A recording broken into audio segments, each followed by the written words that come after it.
Magandang araw sa lahat, welcome po ulit dito sa atin channel ang Biyahe y Komida. Maraming salamat sa lahat ng nag-subscribe, indeed. Punta tayo sa atin topic, June 11, 2025. Nag-cross ang landas ni Dingdong Dantes at Karil sa It's Showtime. Napansin ng mga netizen na hindi nagbiro si Vice ganda kay Karil at Dingdong. Agaw pansin ang pagkikita ni Karil, 44, at ng ex-boyfriend niyang si Dingdong Dantes, 44, sa It's Showtime ngayong Miyerkules, June 11, 2025. Guest sa Kapamilya Noontime Show si Dingdong at co-star nitong si Charo Santos Concho dahil nagpo-promote sila ng pelikulang Only We Know. Isa naman sa mga co-host ng programa si Karil.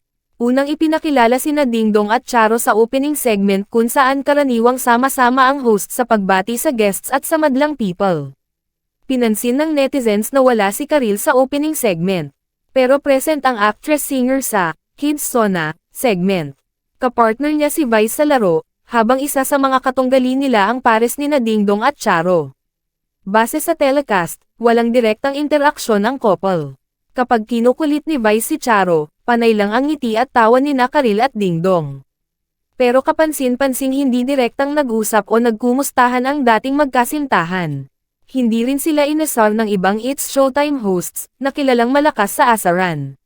Hindi naman kaila sa mga masugid na taga-subaybay ng noontime show na may mga pagkakataong inaasar ni Vice si Karil sa tuwing nauungkat ang nakaraan nito at ni Dingdong. Napansin iyon ng ibang netizens, na nagsabing behave ngayon ang hosts. Noon kasing December 2023, bumisita ang mag-asawang Dingdong at Marian Rivera sa It's Showtime para mag-promote ng pelikulang Rewind. Pero wala noon si Karil. Nag-trend pa sa X ang pangalan ni Karil dahil sa paghahanap sa kanya ng ibang It's Showtime fans. Nagkataon namang may sakit noon si Karil, based na rin sa tweet nito noon. May nakaalala rin ng tambalan ni Dingdong at Karil sa original Encantahan ng GMA7 noong 2005. Love triangle sila noon ni Iza Calzado. Ang iba namang netizens ay chill lang at nagsabing natutuwa silang makita ang dating magkasintahan na ngayon ay masaya na sa kanilang respective partners. Narito ang mga reaksyon ng netizens. Dingdong at Karil natagpo ang hindi nagtitinginan, awkward pa sila. In fairness and bait ni Vice ng Showtime hosts lalo na si Vika na hindi nila asarin sina Dingdong at Karil. #Only in Showtime. Reryl and Dingdong on It's Showtime. Hindi absent si Karil. Mas napansin ko ang Dingdong Karil OMG. Nakaka-happy naman na makita si Dingdong and Karil in one stage, you know na they have healed na and happy with their respective partners. OMG, Karil and Dingdong breathing the same air again. Well, they've grown and have moved on, so tayo rin.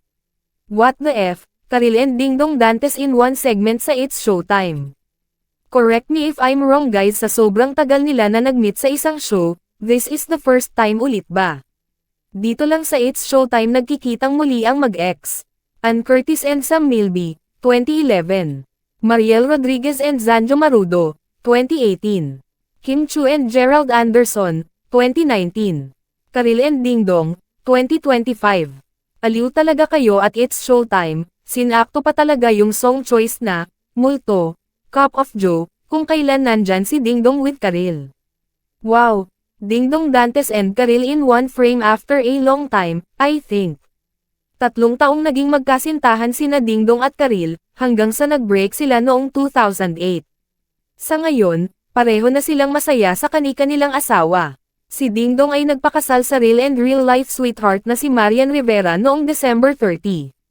2014, mayroon silang 2 anak, sina Zia, Non at Sixto. Sina Karil at Sponge Cola frontman Yael Yuzon ay nagpakasal noong March 21, 2014, at happily married din, at yan ang atin latest showbiz chika update for today.